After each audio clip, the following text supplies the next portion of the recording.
applied, but I didn't get in.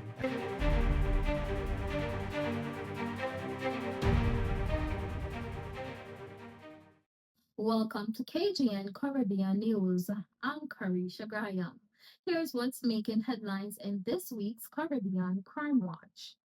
The Frederick Summit Secondary School is on edge after a teacher was struck in the head by a rock, allegedly thrown by a student during class. This marks the second violent incident involving a teacher at the school in just 2 weeks, prompting outrage from educators and union officials.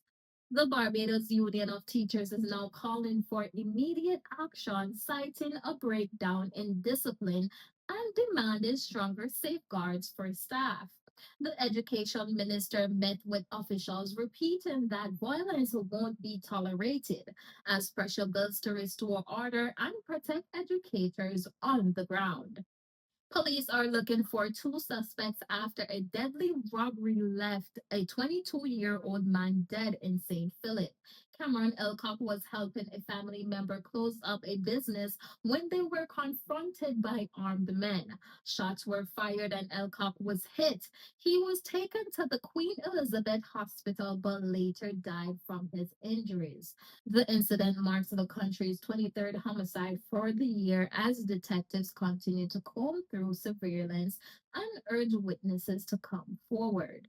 The owner of the Jet Set nightclub in the Dominican Republic is now in custody, facing charges in connection to a deadly roof collapse that killed over 230 people. Antonio Espalat and his sister were arrested, accused of ignoring structural warnings ahead of the tragedy. They're expected to face formal charges in the coming days as investigators continue to dig into what went wrong. A case that first looked like suicide has taken a dark turn inside Trinidad's maximum security prison. A prisoner was found dead hanging in his cell with his hands tied behind his back. Now, police are calling it what it is: murder. The gruesome discovery has launched a full homicide investigation with officers trying to figure out how this happened in a locked, monitored environment. In the wake of a tragic shooting in St. Mark, one question is ringing louder than ever. What have we really learned? Wellington Willow Welsh, a well known peacemaker in his community, was killed while trying to calm a violent crowd.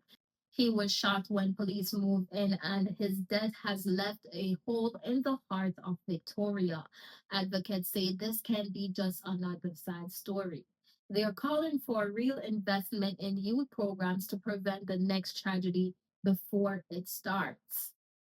Jamaica is taking a bold step to strengthen how the country responds when a child goes missing. The government has announced that urgent Ananda alerts will now appear on digital screens across the island, from busy transport terminals to public buildings and roadside billboards. It's a major tech upgrade to a system that's been in place for years. Officials hope that by getting alerts in front more people instantly, they can speed up the search and bring children home faster. And today's newscast is powered by Luxury Glam Onsley. So if you want your makeup, your hair, brows, or lashes on point, whether you're stepping out bold, bridal ready, or straight up boss babe vibes, Little One, the owner of Luxury Glam Onsley, got you covered. Trust me, this is where the glam magic happens. Hit up the number on your screen to book your glow up or catch all the inspo on Instagram on your screen. Let's check the political heartbeat of the Caribbean in this week's Politics Pulse. Jamaica's youngest learners will soon see a stronger focus on reading in the classroom. Education Minister Dr. Dana Morris Dixon says starting next school term, reading will be officially added back to the primary school times table.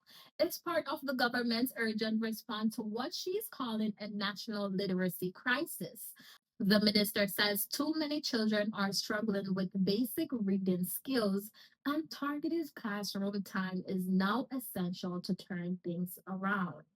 The Grenada Tourism Authority may soon have more control over how it collects money thanks to a new bill heading to Parliament.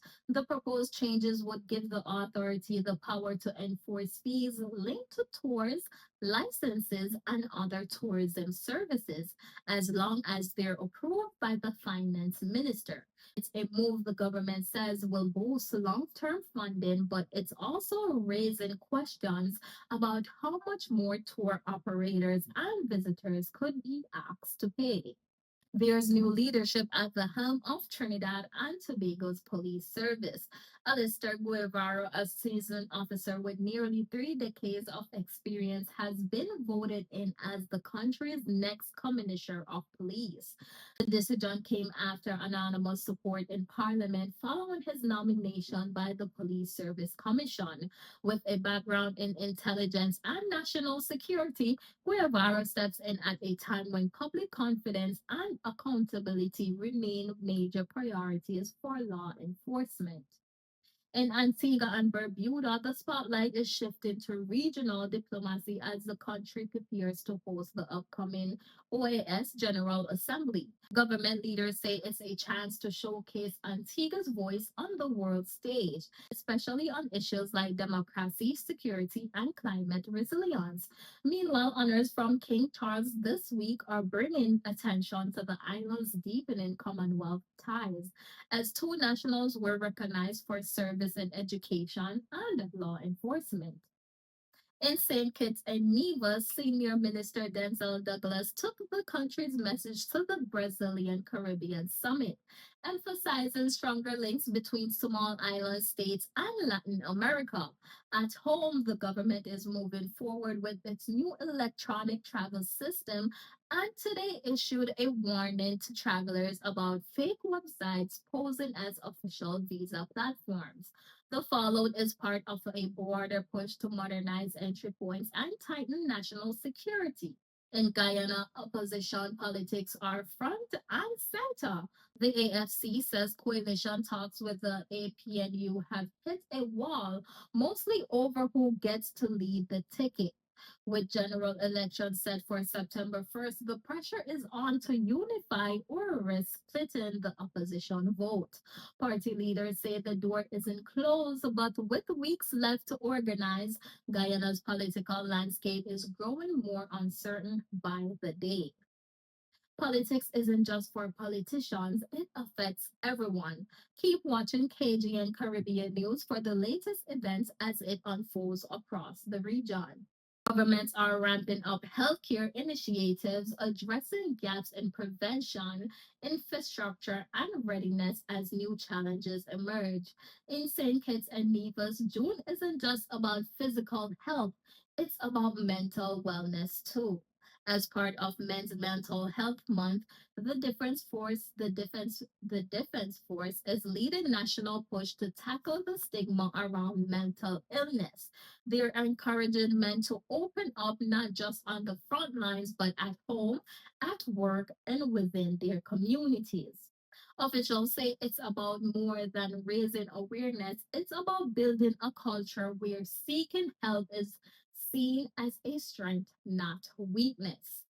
In Jamaica, Health Minister Dr. Christopher Tufton announced a national program focused on the elderly, training nearly 90% of primary care providers to treat conditions like premenopause, reduced mobility, and complex disabilities. It's part of a broader push to modernize public health alongside upgrades to centers like SLIP, Penrose, and Kingston where facilities are being refreshed under the Operation Refresh campaign. And Jamaica is taking another big step forward, strengthening its justice system with the launch of a government-run forensic autopsy suite, the first, the first of its kind in decades. The facility will handle official postmortems aimed to clear long-standing backlogs that have slowed criminal investigations and delayed court cases. Authorities say the move gives the state more control over forensic timelines, helping cases move forward faster and boosting public trust in the process. Guyana is taking a big step forward in cancer prevention. The country is switching to the 9-valent HPV vaccine, covering more strains linked to cervical cancer. And with new hospitals under construction, health authorities are renegotiating terms for Cuban medical workers seeking to retain critical staff amid a regional shortage. Meanwhile, in Grenada, officials launched a pandemic pre-preparedness program funded through PAHO and the Pandemic Fund to strengthen lab testing, disease surveillance, and cross-border response in the Eastern Caribbean. Antigua is also taking a proactive approach, planning to host a high level mental health summit during the upcoming OAS General Assembly. The event will bring together leaders and policymakers to focus on non communicable diseases and community based wellness. In Barbados, urgent care facilities have invested in new diagnostic technology, a move doctors say will speed up treatment and improve patient outcomes. This segment of KGN Caribbean News is sponsored by Belam Natural Skincare, a real Jamaican brand born from the founder's own skin struggles. If you're tired of dark spots, dry patches, or uneven skin tone, these handmade soaps could be your new best friend. They've got some killer combos like kojic acid with vitamin C, turmeric and sea moss, honey, and oats, all natural, all effective. Plus, they ship all across Jamaica. And here's the catch, they also ship internationally. So, no matter where you are, you can get in on the glow. Order through the Instagram on your screen or WhatsApp the phone number, which is on your screen as well. Your skin, I go thank you. Take care of your skin, people. Here's what's happening in the Caribbean economy with this week's Island Market Watch. Aspiring entrepreneurs in Barbados now have a shot at launching their dream business with the Marcus Garvey Entrepreneurship Pitch 2025. The winner takes home a 30,000 prize mentorship from business experts and national recognition. The competition is open to cultural and creative industry professionals with fully developed launch ready business ideas. Proposal must include details, plans, and financials and must be submitted by July 31st at 11:59 p.m. You can apply by emailing your proposal to the email on your screen or using the link in the Culture Ministry's bio. Antigua's cost of living may be stabilizing, but everyday essentials still carry a heavy price tag. Bread, rice, and eggs are among the items seeing double digit increases.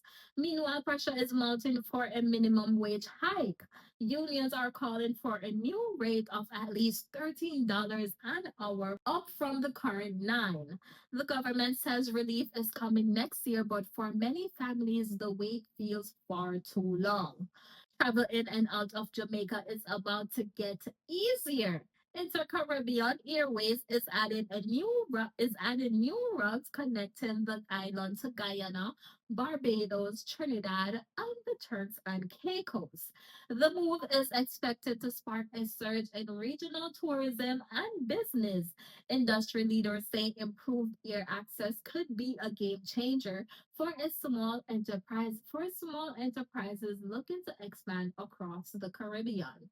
Jamaica is taking a high tech step to protect its environment with a new $76 million tree relocation machine. The heavy duty device, equipped with a special spade, allows mature trees to be safely dug up and replanted instead of being cut down for development. Is the first of its kind in the Caribbean, and Prime Minister Andrew Holness says it strikes a balance between building infrastructure and protecting natural assets. With a strong survival rate, the machine could reshape how the island approaches sustainable growth. Guyana's oil industry is fueling record profits. ExxonMobil just reported more than 4 billion US dollars in earnings, driven by its newest offshore platform. The country's booming energy sector continues to reshape the economy with the ripple effects expected in tourism and consumer spending.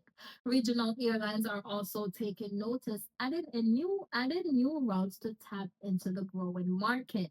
St. Kitts and Nevis may be a smaller market, but it's not being left out of the regional business shift. As Caribbean carriers expand their flight network, the Twin Island Federation is eyeing new opportunities to boost tourism and trade.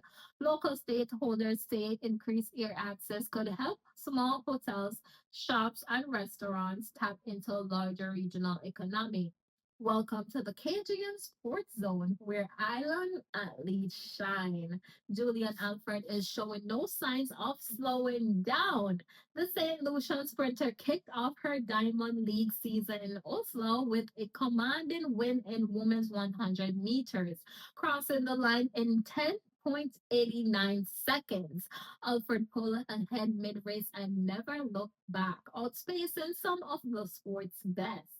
It's a strong start to her title defense with her next showdown set for Stockholm. A major shift for West Indies cricket, Nicholas Puran has officially stepped away from the international stage. At just 29, the explosive batsman says he's closing his chapter to focus fully on franchise cricket. Cora, known for his powerful stroke, play and leadership in the white bat format, leaves behind a legacy as the region's top scorer in T20 internationals. His decision has stirred reactions across the cricketing world, raising questions about the future of the West Indies squad. For the first time in its 20-year history, the Caribbean Regional Anti Doping Organization has elected a woman to lead. Dr. Karen Pilgrim of Guyana is now chair of Caribbean RADO, stepping into the role unopposed during the group's annual meeting in Barbados. A longtime sports official and former vet, Dr. Pilgrim is expected to bring new energy to anti doping efforts across the region. Cricket fans in Guyana are in for a historic first this September. The country will host every match of the Women's Caribbean Premier League, marking a major moment for tournament and the sport's growth in region. Three powerhouse teams will face off at Providence Stadium, including the hometown Guyana Amazon Warriors. With doubleheaders scheduled alongside the men's game, it promises full days of action and a boost for women's cricket in the Caribbean. Netball fans, get ready. The Red Stripe Flavor Elite League is making its return later this month. Action tips off June 27 at the National Stadium Complex in Kingston with matches every Friday and Sunday through July. Teams will face off in a round robin showdown before heading into playoffs. Expect fast paced plays, power shots worth a double in crunch time, and strategic timeouts that could flip the game in seconds. With big sponsors back in the lead, this season is set to be one of the most exciting yet. And now for our entertainment section. Chanel Moore is gearing up to take her music on the road, launching her echoes of her tour across the Caribbean and North America. The tour builds on the emotional storytelling of her latest EP, offering fans a deeper look into her journey through music. With raw vocals and real life reflections, Chanel is ready to reconnect with fans one stage at a time. Reggae meets dancehall in a new international release as Warrior King teams up with Busy Signal for their latest track, Moonlight. The single blends conscious roots energy with a modern edge, setting the tone for Warrior King's upcoming Asia tour. He's scheduled to perform in cities across Japan, Thailand, Vietnam, and more starting June 29th. Excuse me. With plans to connect with new artists and fans along the way, this tour marks a big move in spreading Jamaica's sound and message across borders. Times Square turned into a sea of Caribbean color and culture as hundreds gathered for a high energy street fete. The sounds of the island from dancehall to soca echoed through the city as DJs Private Ryan and Kevin Crown took over the decks. Flags from across the region waved proudly, and even non Caribbean guests were handed bandanas to join in on the celebration. It was a bold and joyful tribute to Caribbean American Heritage Month, making New York City feel like a true piece of the island. That's it for this week's edition of KGN Caribbean News. I'm Karesha Graham. See you next week right here where vibes meets truth and every island will eventually get the spotlight.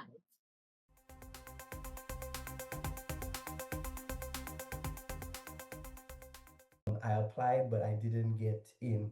From the small island of St. Lucia to the halls of Harvard, Dylan Paul's journey is proof that no dream is too distant when fueled by faith, vision, and heart. Bellevue, St. Lucia, that's where Dylan Paul first started building the mindset of a businessman. Selling candy in school wasn't just a hustle, it was the spark. There was a time in my life where I used to sell at school, make a little money, which I used to use for my extra change to go out and to have fun. His path took him to Howard University, where the dream of Harvard never left his heart, even when no one else knew about it. That quiet goal came full circle when a professor saw his potential and didn't just encourage it, she walked him all the way through the process.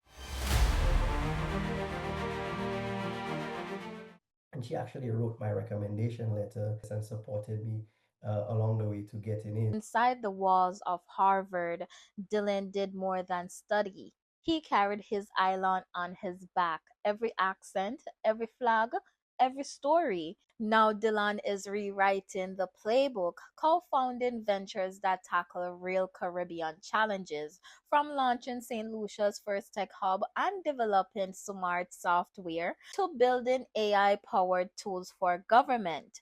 But he's not stopping there. As a former athlete, he's also behind Pluff Protein, a Caribbean inspired light and healthy dessert set to hit store shelves this summer. Think of a protein mousse, essentially what the product is, and it has 20 grams of protein per serving in every 4-ounce cup. It's low in sugar and it's low in calories. In the middle of building companies and chasing big dreams, Dylan holds tight to two simple reminders, one from his fiancee and the other from his grandmother. All you need is a mustard seed of belief. And she always says, don't worry, be happy. Dylan Paul may have made history at Harvard, but his story is far from over. As he continued to build businesses and break barriers, he's showing Caribbean youth that the world is theirs. I'm Karesha Graham. This is KGN Caribbean News.